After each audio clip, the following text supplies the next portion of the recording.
Muy bien, vamos a concluir entonces esta jornada con Ana Carrasco Conde, que también es profesora de la Universidad Complutense y ha investigado sobre todo sobre muchas publicaciones sobre Schelling, el mal, la cultura urbana también, y nos va a hablar sobre una obra de Ludwig Tieck, muy conocida.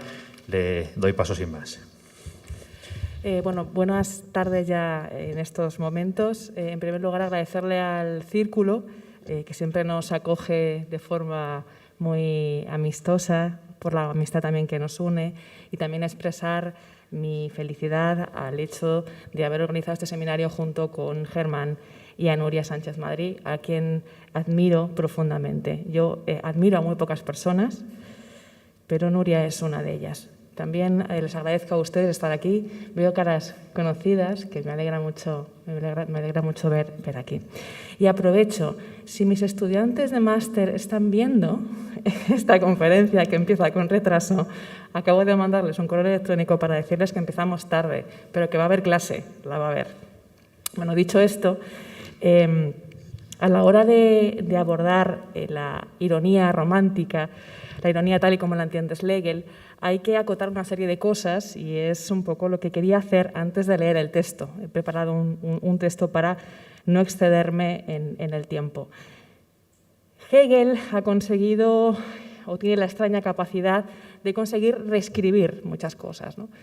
A él le debemos esta lectura del idealismo, según la cual tenemos el idealismo subjetivo, que estaría representado por Fichte, el idealismo objetivo, que estaría representado por Schelling, y el idealismo absoluto, ¿no?, como es esa perfección del sistema, que sería la del propio Hegel, pero también ha consolidado una lectura muy interesante acerca de la ironía en Schlegel, una ironía que sobre todo tiene un impacto estético, ¿no? Lo que me gustaría plantear un poco a través de esa crítica que le hace Hegel a Schlegel, que también ha sido continuada, por otro lado, por otros estudiosos como Dieter Heinrich o Manfred Frank, es mostrar otra cosa distinta, ¿no?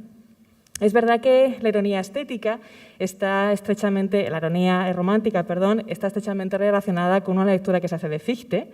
De hecho, el título de mi conferencia habla algo así como hazaña irónica, y esta hazaña tiene mucho que ver con Fichte. Y es verdad que Fichte va a ser uno de los grandes elementos de fundamentación de la ironía tal y como la entiende Schlegel. Pero lo que me interesaría en esta ponencia es señalar que Schlegel va más allá de Fichte, que es verdad que tenemos esta estructura en torno al yo y a la subjetividad fichteana, con dos conceptos clave, Zurückgehende Tätigkeit, la actividad que regresa a sí mismo, y la Tathandlung, la acción de hecho, acción originaria, o acción arcaica, si entendemos arcaica como erge, como principio vertebrador, pero que, sin embargo, Schlegel sí supone una amenaza para Hegel, como ya se ha mencionado en esta aula, en este seminario, es porque en realidad propone otro sistema filosófico.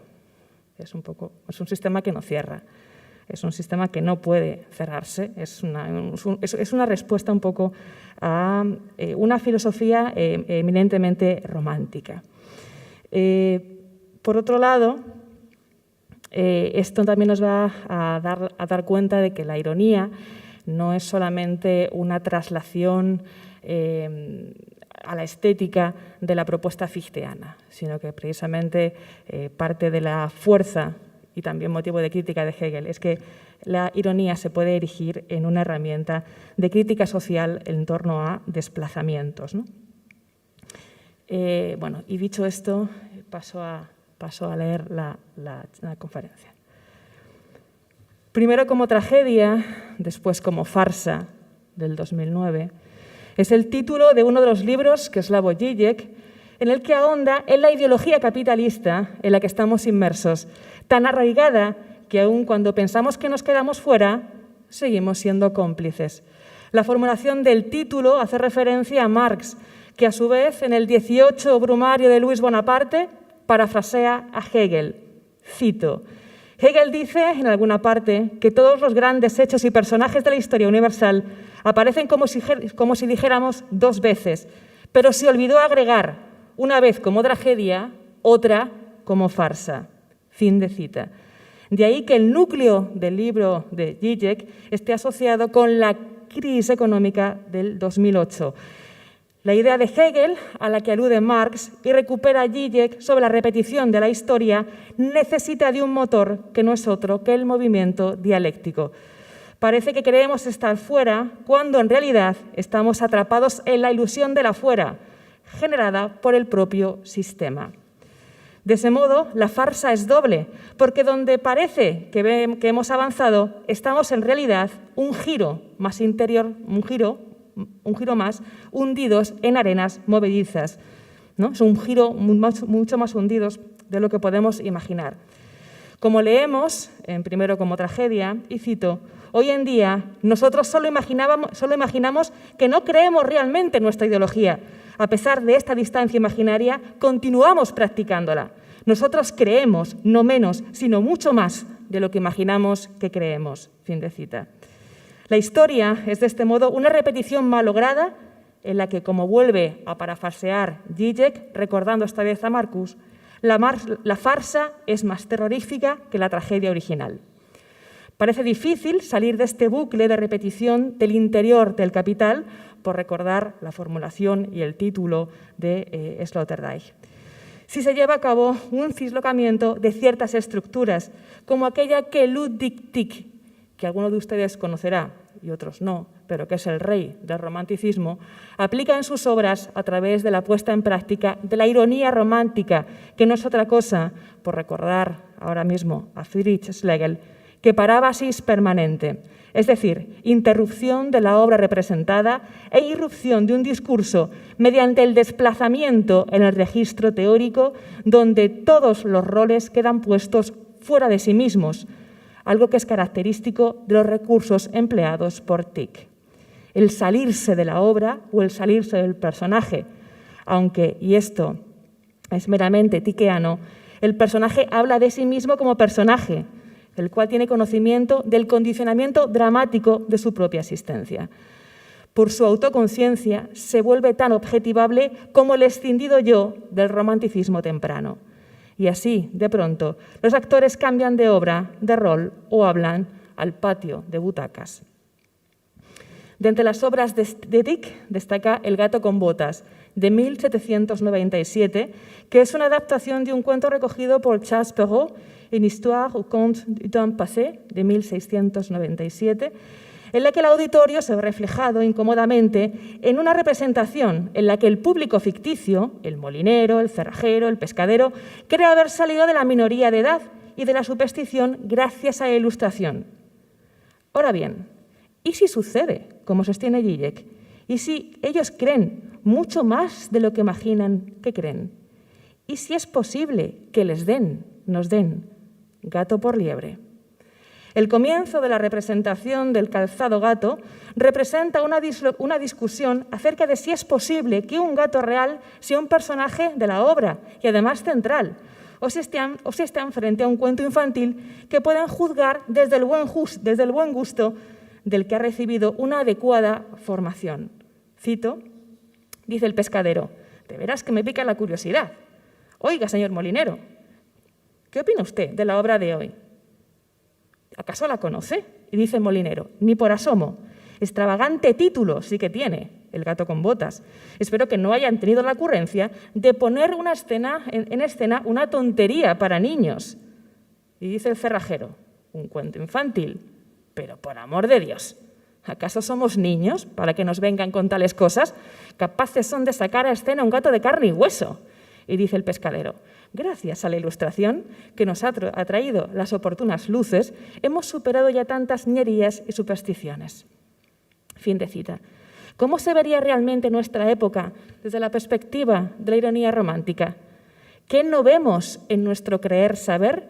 ¿Y hasta qué punto solo tenemos fragmentos, roles y estereotipos asignados? ¿Somos capaces de salir de nuestro papel ¿Somos capaces de ser capaces del condicionamiento social que nosotros mismos tenemos? ¿Podemos hacer el tiqueano? Voy a estructurar mi ponencia en 3 partes. La primera es la hazaña irónica, la segunda, la hazaña del gato con botas y la tercera, el zarpazo irónico. El propósito de la ironía romántica, y paso a la primera parte, no es otro que quebrar el discurso para ver lo aparente de una apariencia que si no se tiene por tal, aunque la verdad de suyo se hurte, aunque la verdad de suyo se hurte, como si no tuviésemos más remedio que ver lo que, por grotesco y burlesco, por ser llevado a la deformación, nos parecería cosa de risa, si no fuera por la seriedad que entraña, un retrato de nosotros mismos. No sé si ustedes utilizan la fórmula de reír por no llorar. No es una mera usurpación de un término por otro, sino el cuestionamiento constante y dinámico de todo término utilizado. Un llevar al extremo, por tanto, que supone un rizar el rizo para hacer ver que hace tiempo ya estaba rizado. A diferencia de la ironía socrática, que busca la verdad, propia de un tiempo que ya ni está, ni se le espera, el de Grecia, quizá habría que entender la propuesta de Schlegel como una forma de la ironía de los modernos, que no solo creen que no saben, sino que por recuperar a Zizek creen que el saber nos ha inmunizado contra la ingenuidad infantil, cuando en realidad estamos presos de una tela de araña, la apariencia de un saber que algo o alguien debería rasgar o arañar, un gato, por ejemplo, aunque en realidad siga sin haber nada debajo, solo es signo, como decía antes Nuria. La ironía genera tal juego de reflexiones, duelos y quebrantos, de hombres que sueñan lo que son, aunque ninguno lo entiende, de sueños en noches de verano, que todo queda dislocado para mostrar no la verdad con mayúsculas, sino bordes que anuncian como indicios la ficción que hemos creído como cierta al ser encarada a cierta ficción que nos refleja. Se trataría entonces de un término que a mí me gusta mucho, de dislocar, de luxar a través de la ironía.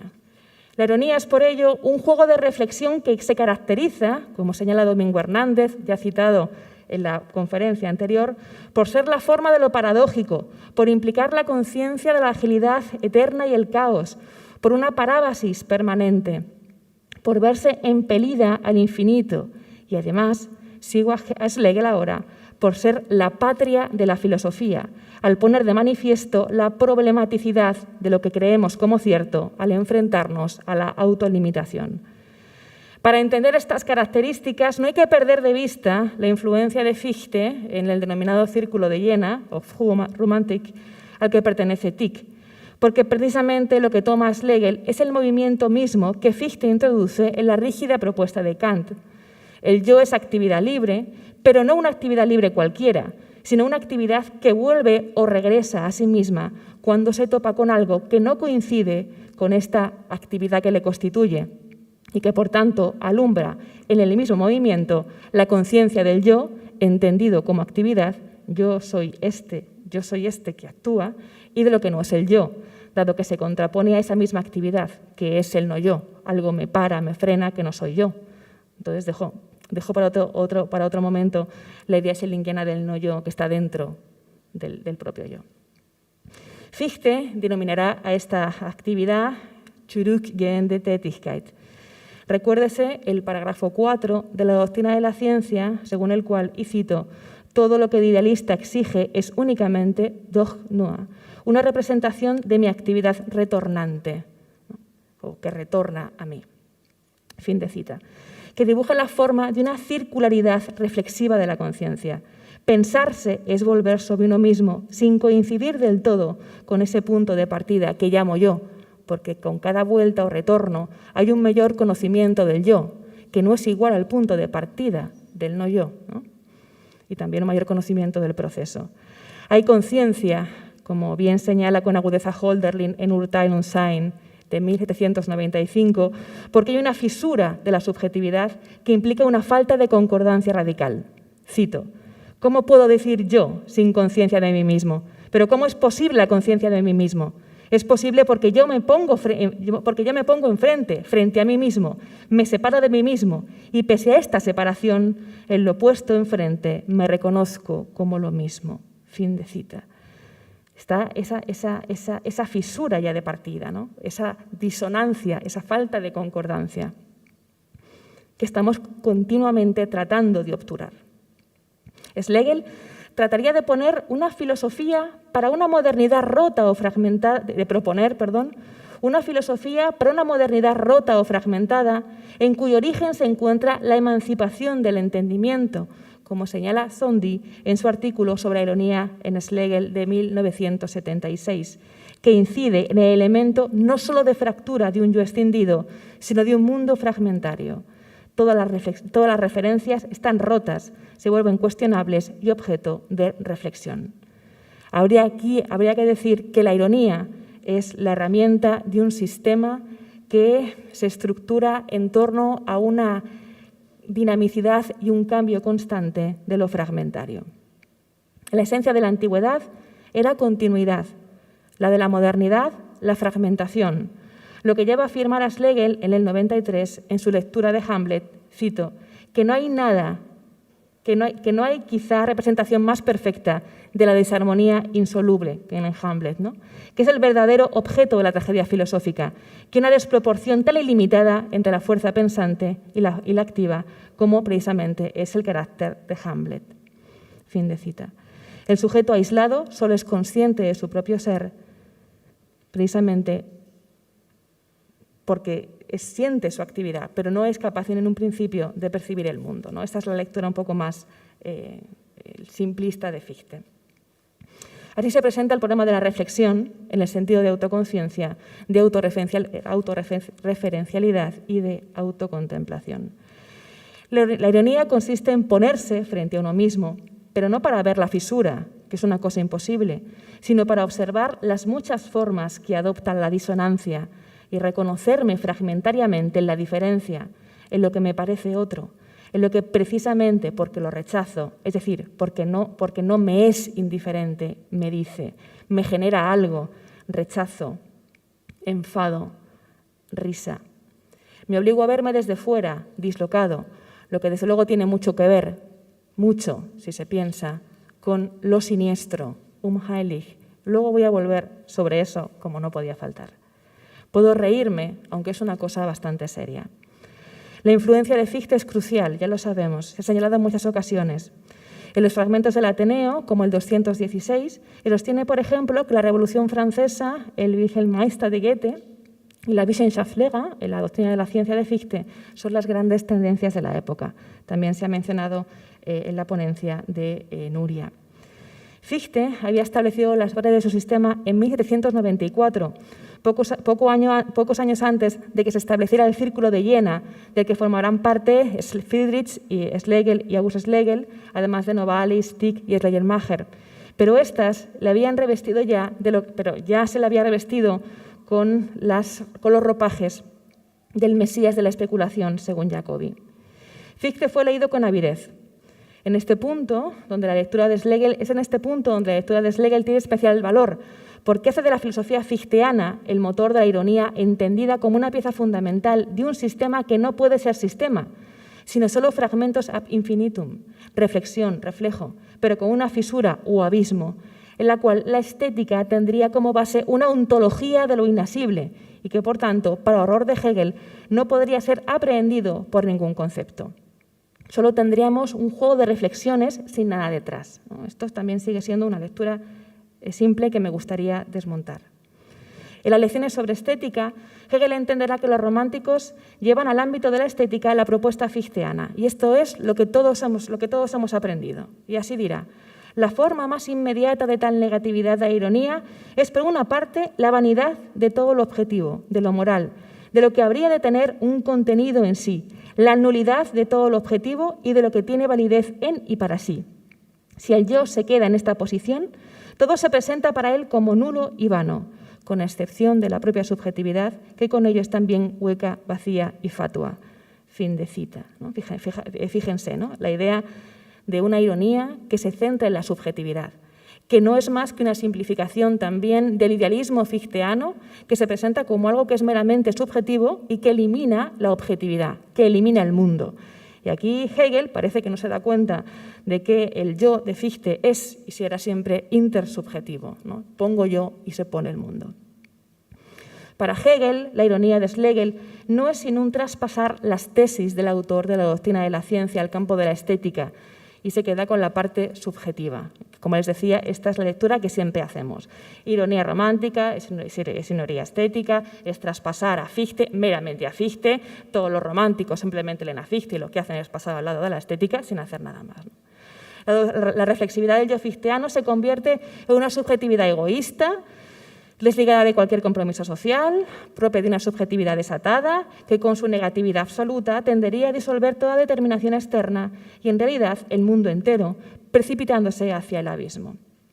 Como dice Jan Kelevich, y cito, así, mientras la sabiduría socrática desconfía tanto del conocimiento de sí mismo como del conocimiento del mundo y llega al saber de la ignorancia, la ironía romántica, en cambio, solo aniquila el mundo para tomarse más en serio a sí misma. Fin de cita. Pero claro, si esto es así, si es una subjetividad desatada, egoísta, pues que no sé qué papel tendría la ironía en la crítica social. Tampoco sé exactamente, dado que se desmonta con tanta facilidad, por qué Hegel perdería tanto los nervios por algo así. Yo solo pierdo los nervios cuando una cosa me afecta y creo que puede atacar de alguna forma a la propuesta que estoy haciendo. Si es algo que es algo tan simple, tan evidente, como algo que se deshace en su propia subjetividad, ¿qué sentido tendría este enfado, este encono de Hegel? Se ha preguntado qué hizo que Hegel reaccionara con tanta contundencia ante la ironía romántica. Una de las respuestas es, y les invito a todos a que comprueben cualquier manual, que se encontraba una crítica a Fichte. Pero tal vez hay algo más en juego. La ironía no es un mero recurso retórico, ni se agota en una traslación de los principios fichteanos a la estética, como entendió Hegel y otros estudiosos después, como la línea fuerte que señalaba antes de Dieter Heinrich y Manfred Frank, sino que tiene una función filosófica que el propio Schlegel remarca, y aunque supone efectivamente una apropiación de Fichte y una traslación al ámbito de la estética, que no se niega, va bastante más allá. La hazaña de la ironía romántica consiste en establecerse como alternativa y como una superación a la filosofía de Fichte, que acepta aquella fisura o disonancia y le permite colocarse en el lugar del primer principio, sin ser un principio en sí misma, para expresar poética y críticamente la naturaleza perdida de la modernidad. Por eso les decía que la ironía es la herramienta dinámica de la construcción de un sistema que no puede cerrarse, que cambia continuamente, que muta, que es calidoscópico, basado en la fragmentación. La ironía opta por el medio como lugar de conflicto, como lugar de intercambio de papeles.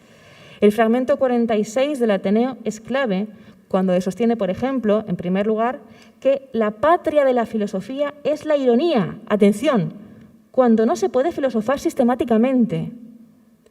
Que la filosofía ha de trabajar junto con la poesía en una especie de sin filosofía o sin poesía, el fragmento 125. O también que una idea, y cito, es un concepto consumado hasta la ironía, una síntesis absoluta de antítesis absolutas, el cambio de dos ideas en pugna que se engendra constantemente a sí mismo. Repito esta cita porque tiene mucho que ver con Hegel. Es un concepto consumado hasta la ironía, una síntesis absoluta de antítesis absolutas. Tesis, antítesis. El cambio de dos ideas en pugna que se engendra constantemente a sí mismo. Algo se engendra en la pugna entre dos ideas, entre una tesis y una antítesis. Puntos suspensivos.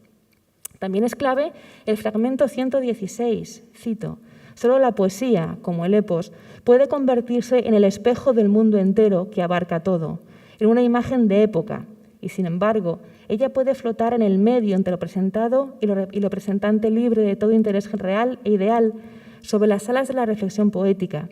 Puede potenciar siempre esta reflexión y multiplicarla en una serie infinita de espejos. El género poético, Dichtart, romántico está aún en devenir. En efecto, su auténtica esencia es que solo puede devenir eternamente, nunca puede ser completamente, no puede ser agotada por una teoría. Fin de cita.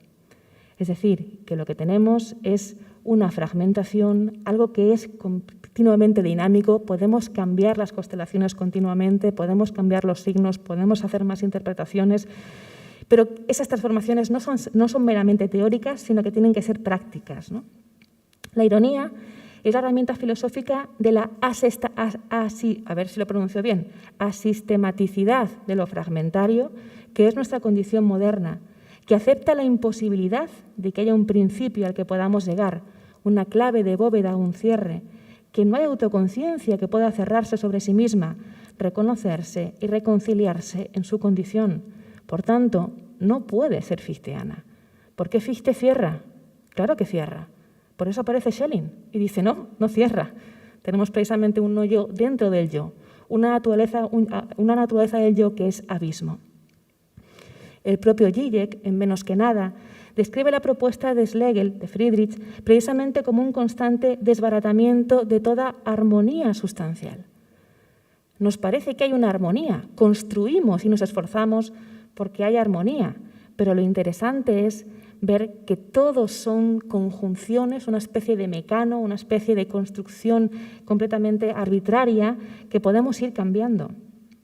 No puede compararse con el sistema hegeliano, por supuesto, la propuesta de Schlegel, ni con la de Fichte, y tiene toda la apariencia de una broma poco seria, pero es la alternativa construida desde la disonancia, desde la falta de concordancia, la heterogeneidad y la realidad del fragmento.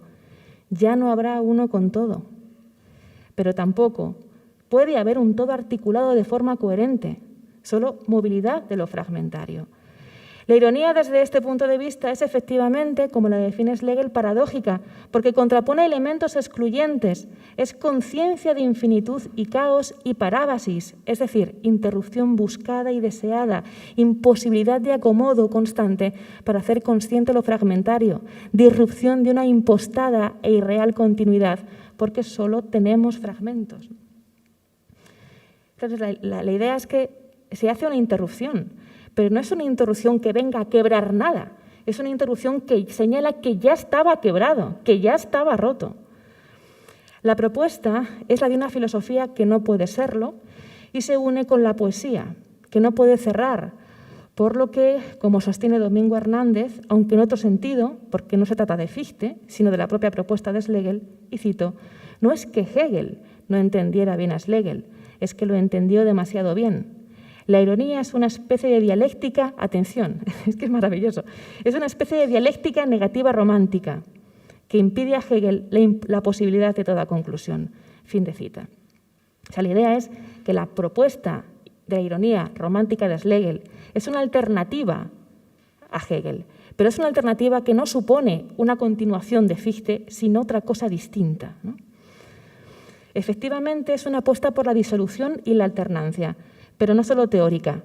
También tuvo una aplicación práctica en la obra de Tieck, que es considerado por muchos un antecedente de Bertolt Brecht, en torno precisamente a dos elementos, ¿no? La disolución de los límites y el distanciamiento. En el fragmento 307 del Ateneo, Schlegel hará mención a la obra El gato con botas, precisamente para resaltar estos efectos de la ironía.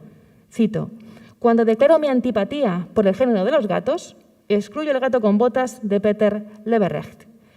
Leverrecht es el seudónimo que utiliza Tieck. Tiene garras y quien fue arañado por él grita justamente en contra de él. A otros, sin embargo, los puede entretener como cuando pasa por los tejados del arte dramático. Fin de cita. Es una broma, pero hay que tomársela bastante en serio. Paso a la segunda parte, la hazaña ya no de la ironía, sino del gato con botas. Tieck firmó con este seudónimo, Leverrecht, como decía antes, tanto El gato con botas, de 1797, como otra obra, El mundo al revés. Me interesa que se queden también con este título, El mundo al revés, del 97 también, o 98, que forma parte, junto con El príncipe Cervino, de 1799, de una trilogía. En estas obras se ejecuta en la escena teatral la propuesta teórica de Friedrich Schlegel Y en el caso de Gato con botas, lo hace escribiendo el libreto en apenas un par de noches. En 1797, Tieck había entrado en contacto estrecho con los Schlegel, con los que se carteaba a menudo, y pronto, de hecho, lo reconocieron de un autor de la talla del mismísimo Goethe, lo que le valió ser considerado como uno de los escritores representativos del primer romanticismo. Como hiciera previamente con un cuento que a mí me gusta mucho, Barba Azul, Tieck hizo de un cuento de niños, una obra de teatro en la que representaba una radiografía del poder. Barba Azul, por cierto, se convierte en Tieck en algo bastante siniestro, ¿no? Y dejo también lo siniestro para algo que voy a decir después. En el cuento recogido Paul Perrault, del Gato con botas, tras la muerte de su padre, 3 hermanos heredan y reparten unas pocas pertenencias. El mayor se queda con un molino, el mediano con un asno y el pequeño con un gato. Sin saber qué hacer con su gatuna herencia, el hermano menor decide comérselo y hacer una vestimenta con su pelaje, ante lo que el gato le responde, habla, diciéndole que puede ayudarle a prosperar si le calza unas buenas botas. Y así el hijo menor del molinero le da unas botas, llama a un zapatero para que le haga unas botas, no zapatos, botas, que dan aún más señorío. Y gracias al ingenio del gato se convierte este hijo del molinero en el marqués de Carabás, hasta acabar contrayendo matrimonio con la hija del rey. El cuento introduce de este modo la posibilidad de lo fantástico en las clases marginales, porque con suerte e ingenio prosperar es posible. Érase una vez se pudo prosperar. Tieck lo convierte en una obra satírica que, lejos de hacer suspirar a niños en la cama, revuelve a los espectadores en el patio de butacas, porque en escena aparecen conductas excluidas de lo social o modos imperceptibles que no pueden o no quieren verse. Lo que es encarado por los espectadores con sorpresa. Quienes han sido arañados gritan, aunque no sepan muy bien por qué, ¿no? Están descolocados literalmente. Y así empieza la obra, con un prólogo, cito. La escena se desarrolla en el patio de butacas. Les recuerdo que estamos en 1797, ¿vale? No estamos en el siglo XX. La escena se desarrolla en el patio de butacas. Las luces están encendidas y los músicos preparados. El teatro está lleno. La gente cuchichea entre sí mientras otros van llegando. En butacas, el pescadero, el molinero, el cerrajero y el molinero. Fin de cita. La estructura escénica de las comedias de Tieck viene determinada por el empleo de una serie de recursos dramáticos utilizados exclusivamente para distorsionar el efecto de apariencia de realidad pactada en el escenario, que es además principio fundamental en el que Tieck introduce la ironía a nivel formal y donde quien entra en la sala puede comprobar si ha salido o no de la minoría de edad, que hablábamos al principio de mi intervención. Otro prólogo del Príncipe Cervino dice, ¿quién sabe lo que nos espera aquí dentro? ¿No? Tieck introduce todo un juego de espejos, una puesta en escena dentro de la propia escena teatral, en la que los espectadores verán, no sin disgusto, una imagen de ellos mismos, como si pudieran reflejarse en su patetismo. Se escucha por parte del falso público ante la presencia precisamente del público real, que estaría pensando eso mismo. ¿Pero cómo van a vestir al gato? ¿Va a llevar a casa auténticas botas? Otra cita. Nosotros hemos pagado y somos el público y por eso queremos asistir a algo que satisfaga nuestro buen gusto en vez de estas tonterías, ¿no? Otra cita de Los Entendidos, desde el patio de butacas. ¿Que el gato habla? ¿Pero qué va a ser esto? Dice el pescadero. Renuncio a dar esta ficción siquiera un asumo de racionalidad. Fin de cita. Cuando una escena romántica que no tiene nada que ver con la obra se representa, pero nada que ver con el argumento, de repente el falso público, diciendo en voz alta lo que seguramente piense el verdadero público, dice: ¡ay! ¿Os dais cuenta de que esto se va convirtiendo en un conmovedor cuadro de familia? El campesino es pobre y está sin dinero. Llevado de su extrema necesidad, tendrá que vender a su fiel animal doméstico a cualquier damisela de buen corazón y de este modo al final obtendrá su felicidad. Quizá esto no sea más que una imitación del Papagayo de Kotzebue, que era uno de los grandes autores literarios, bastante malo en esa época. Donde era un pájaro, aquí se pone un gato y la obra discurre por sus cauces. Fin de cita. Y sin embargo, la obra no ha hecho más que comenzar. El gato pondrá, setzen, y este es un verbo fichteano, a cada uno en su lugar, dislocándole, sacando a los personajes, pero también sacando al público. Se abre el telón y lo que encontramos es la disolución de todos los límites. La acción no está enmarcada y delimitada por una representación que tiene lugar en el escenario frente a una cuarta pared que la juzga desde fuera, sino que disueltos los límites se recogen las opiniones del público ficticio, sus dudas, sus preguntas, sus comentarios. Se incluyen citas y referencias a la literatura del momento, antes Kotzebue, pero también Shakespeare o Schiller. Yo hablaba antes, al principio de mi intervención, de Duelos y Quebrantos, hablaba, por tanto, de Cervantes, del Quijote, pero también hablaba del Sueño de una noche de verano, que es Shakespeare. Las escenas pasan del patio de butacas al escenario y de este a los bastidores. Los personajes cambian de función. El rey se asombra de que de un príncipe extranjero, hable en alemán como un nativo. Cito, rey, pero decidme una cosa más. ¿Cómo es posible que habléis de manera tan fluida nuestro idioma, viviendo tan lejos? Y dice Nathanael, el príncipe, silencio. El rey, ¿cómo? Y dice Nathanael, el príncipe, silencio, silencio. El rey, no entiendo nada. El príncipe, en voz baja al rey, a ver si se calla usted de una vez, que el público de ahí abajo va a darse cuenta de que esto es algo poco natural. Dice el rey, no importa, antes han aplaudido, así que puedo permitirme algunas licencias. Y dice Nathanael, verá usted, la cosa está hecha de modo que yo hable su idioma, porque de otro modo todo resultaría incomprensible. Fin de cita. Como cuando nos ponemos a ver una película doblada y decimos, anda, qué bien habla castellano Bruce Willis. Tich empleó parábasis e interrupciones permanentes, cortes imprevistos, fragmentos de otras obras que aparentemente se improvisan para dar tiempo mientras se resuelven problemas en la puesta en escena. Los actores hablan con el público, El rey declama fragmentos de Hamlet, ser o no ser. El personaje principal, el hijo menor, mete prisa al gato para que aumente su fortuna cuanto antes porque queda media hora para que la representación se termine. ¿Pero qué locura es esta? 1797.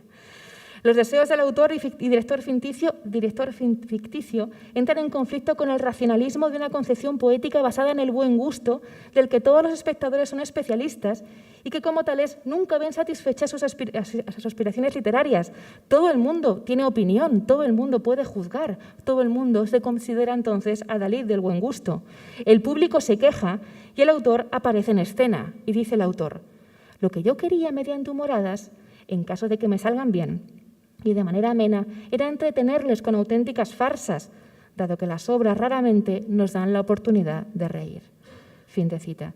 Pero hay poca farsa y lo que aparece como comedia después se repite como golpe de realidad que hace levantar el telón del artificio burgués. El gato araña, y esta es su propia hazaña. Hazaña es lo que ejecuta el Quijote, y cito, yo soy aquel para quien están guardados los peligros, las grandes hazañas y los valerosos hechos. Es una cita de Cervantes. Menciono el Quijote y menciono la hazaña y menciono a Cervantes porque fue Tich quien tradujo esta obra al castellano, animado por los hermanos Schlegel, y fue precisamente a través de ellos como Tich llega a Fichte. Esta lectura atenta de Fichte le llevó a traducir la palabra hazaña por Tathandlung, uno de los grandes conceptos de la propuesta fichteana. La anterior cita del Quijote es traducida del siguiente modo por Tich. Ich bin es, den Gefahren, große Tathandlungen, mächtiges Unterfangen aufbewahrt sind. Hay otra traducción, muy conocida en la época, más clasicista, la de Dietrich Wilhelm Soltau, que no vierte hazaña por Tathandlung, sino por Unternehmen o por Tat, empresa, audaz o hecho respectivamente. Y esto es importante. La elección del término Tathandlung para traducir hazaña no es azarosa. Tich estaba interpretando el Quijote según la recepción romántica de Fichte. No deja de ser curioso en este punto cómo el rey del romanticismo hizo suyos planteamientos del Titán de Jena, según el apelativo que le dio de forma no muy inocente Jean-Paul Richter a Fichte. ¿Cómo vamos de hora? Vamos un poco justos. Bueno, lo importante es que la acción de hecho suponía la posición del yo, según Fichte, ¿no? Era la manera de ser consciente. De ahí las traducciones como acción de hecho, acción originaria, como mencionaba antes, ¿no? La hazaña irónica del gato con botas, Sultanhandlung, es hacernos conscientes de un ponerse constante, de un ir y venir, del que el principio es en realidad el medio mismo, y de poner frente a los ojos de los espectadores, para que sean conscientes, sus propias contradicciones. El que debía servir, el gato, de repente manda. Las convenciones de la obra que damos por entendidas también quedan puestas de manifiesto, se pone todo de manifiesto. Pero también las de la realidad de fuera, las convenciones sociales que abrazamos sin pensar en ellas. Estas se resquebrajan y saltan por los aires. Lo que supone la autorreferencialidad de una obra en realidad habla de la propia ficción y de la impostura de la realidad. La obra de teatro, de repente, es un espejo deformador, deformador de la realidad que está enseñando algo, en una especie de dialéctica negativa. El público se va desengañando porque quiere ver una obra de teatro y han sido dislocados, conscientes de sí mismos, como si de pronto la ficción teatral diera cuenta de la ficción de la realidad en sí misma, como si se tratara del mundo al revés. La farsa es, sin duda, la del ruido que camufla la disonancia de la conciencia, la falta de concordancia de la conciencia consigo misma, pero también con la naturaleza y con lo que llamamos realidad, deformada por la propia conciencia y por las convenciones sociales. La ironía nos pone ante la disonancia, decía antes, pero también ante todo aquello que queremos excluir de la conciencia. Nos pone ante oscilaciones en los personajes en los que los roles no se cumplen. La figura del gato con su inteligencia y con astucias felinas, la bulia de su amo, los sentimientos del gato pugnan continuamente, ¿no? Y esto nos va a llevar a la última parte de mi intervención, que es justamente el zarpazo que da el gato. Con el zarpazo irónico del gato se va a mostrar cuánto de liebre hay en el gato, pero también qué hay de gato en la liebre. La ironía empleada aquí por Tich hace que no que un antónimo usurpe el lugar del término correspondiente para ridiculizarlo, sino que también este mismo término usurpador se convierte en una especie de fantasma platónico, la copia que aparenta parecerse sin parecerse realmente, para ser ridiculizado de nuevo y mostrar que solo podemos vivir en la oscilación, en el medio, sin principio y sin final, ensamblando las distintas realidades en las combinaciones de lo fragmentario. Lo que trata de hacer Tich es poner en cuestión todo, de un modo muy parecido al proceder cartesiano, porque se trata de olvidar todo lo sabido, en especial aquellos espectadores, el molinero, el cerrajero, que se creen ajenos a la superstición y a los juegos de niños porque han salido de la minoría de edad, como nosotros cuando pensamos que salimos del capitalismo, por recordar el principio de mi intervención. Así termina El gato con botas, dice el autor. Ustedes tendrían que dejar a un lado por 2 horas toda la instrucción que han recibido. Y le dice el pescadero, ¿y eso cómo se hace? Y dice el autor, fácil, olvidando lo sabido. En una palabra, se habrían tenido que convertir nuevamente en niños. Fin de cita.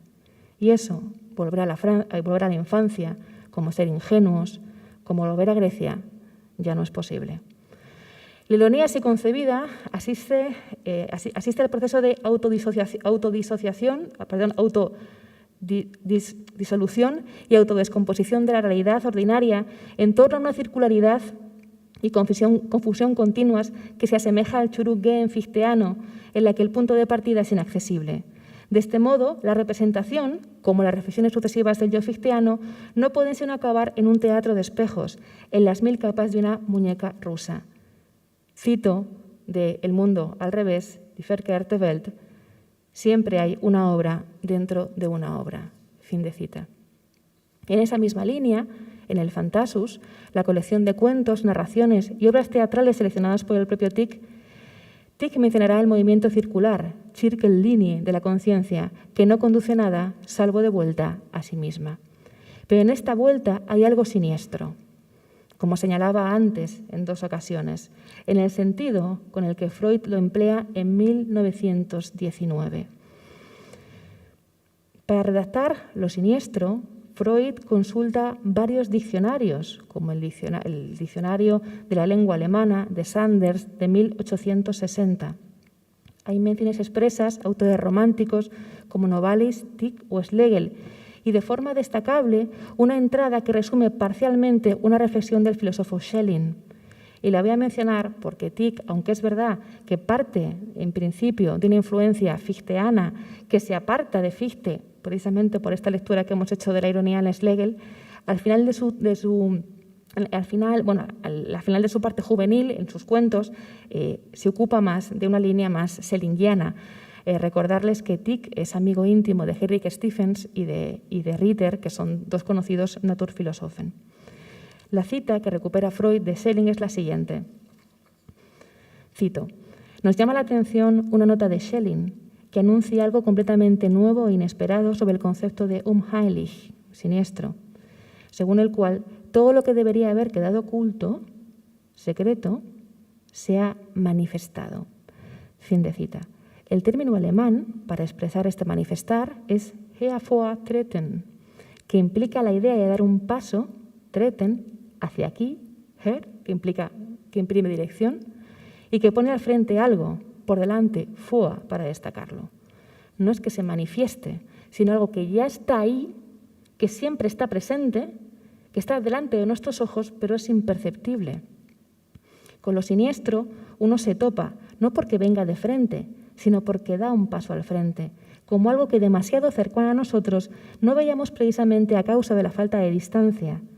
Tieck genera este distanciamiento en el que quien se contempla no puede evitar sentir la extrañeza de su propia familiaridad de la que reniega y rechaza. Lo que encontramos entonces con la ironía con la ironía y con el teatro de Tieck es que estamos viendo algo de nosotros mismos que nos convierte de pronto en extraños para nosotros mismos. En el joven Tieck hay algo más que Fichte, decía antes.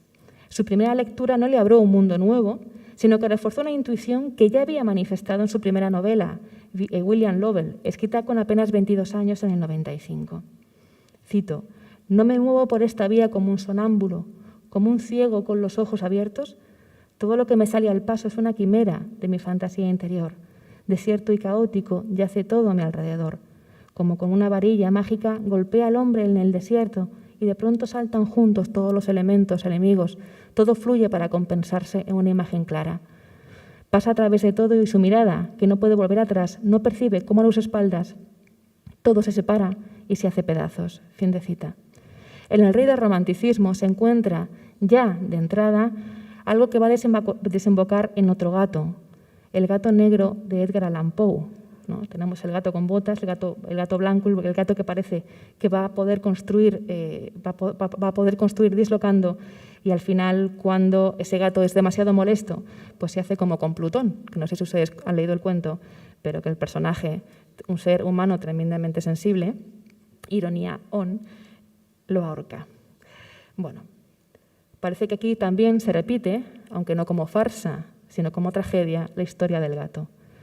La representación muestra, y ya voy acabando, lo que ha quedado excluido de la sociedad, lo que no quiere verse, y es de este modo también siniestra, como llega a serlo la adaptación del cuento Barba Azul. Y así, en El mundo al revés, leemos: «Hay sueños sombríos de esta naturaleza, y muchas cavilaciones giran y giran cada vez más de esta manera, cada vez más profundamente, y estos sueños, estos pensamientos, pueden conducirte a la locura». Y tendríamos una línea muy interesante para profundizar en el romanticismo negro.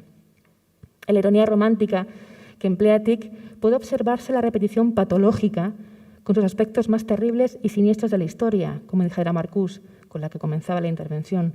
Un modo de repetir para ver el mundo al revés, como el título de la obra que compone Tieck tras Nuestro gato, Die verkehrte Welt.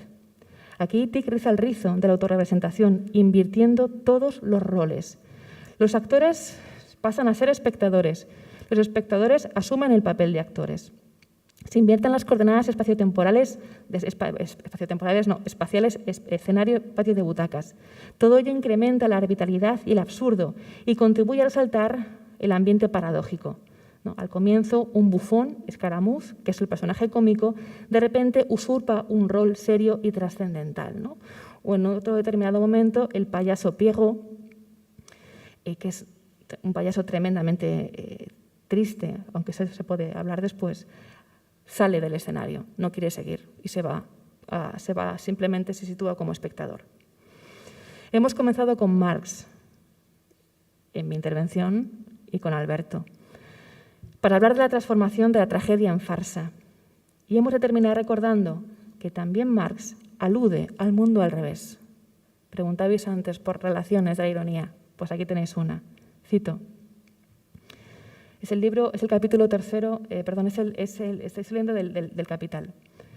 En capital ganancia, o mejor aún, capital interés, tierra, renta del suelo, trabajo, salario, en esa trinidad económica como nexo de los componentes del valor y de la riqueza en general, con sus fuentes, se completa la mistificación del modo capitalista de producción, la objetivación de relaciones sociales, el entrelazamiento directo de las relaciones materiales de producción con su determinación histórico-social, el mundo encantado, invertido y puesto patas arriba. Die verzauberte, verkehrte und auf dem Kopf gestellte Welt, donde Monsieur le Capital y Madame la Terre merodean espectralmente como caracteres sociales y al mismo tiempo directamente como simples cosas. Fin de cita. La referencia que emplea Marx nos devuelve a Hegel, que en el capítulo tercero de la fenomenología había dado cuenta, al hilo del análisis del entendimiento, que lo que algo es se encuentra en el entendimiento mismo, aunque para verlo es preciso ser conscientes de que aquello que percibo como exterior a mí mismo, que está fuera bajo la forma, por ejemplo, de un mundo inteligible de la ley, es en realidad interno, de modo que lo que era igual a sí mismo presenta su diferencia interna respecto de sí. Es el mundo al revés. De ahí que el mundo y su inversión no son dos mundos contrarios, sino que uno es para el otro su reflejo invertido, que apunta a una diferencia interna, en un principio no reconocida, que puede verse en lo otro de sí. Cito la fenomenología: la diferencia es la diferencia interna o la diferencia a sí misma, en cuanto lo igual es desigual a sí mismo y lo desigual igual a éste. Este es el mundo invertido. Fin de cita. Su verdad está en su inversión. Luego el mundo es verdaderamente el mundo al revés. Y esta es la diferencia crucial entre Hegel y Schlegel. Porque Hegel entiende que en el otro sí que puede encontrar una verdad con respecto al sujeto. Y lo que vamos a encontrar con Schlegel es que en esa dialéctica negativa, porque la hay, que es precisamente el procedimiento irónico, lo que no se encuentra ya nada. O sea, ya no hay verdad, simplemente es ese vaciamiento continuo, ¿no? Gadamer, en el capítulo dedicado a Hegel y el mundo invertido, que es en realidad una conferencia dictada en el coloquio sobre Hegel de 1964, señala lo siguiente, cito: «Esto es el mundo al revés. Por ejemplo, cuando los sirvientes juegan a señores y los señores a sirvientes. Se sugiere que hay algo de revelador en esta reversión».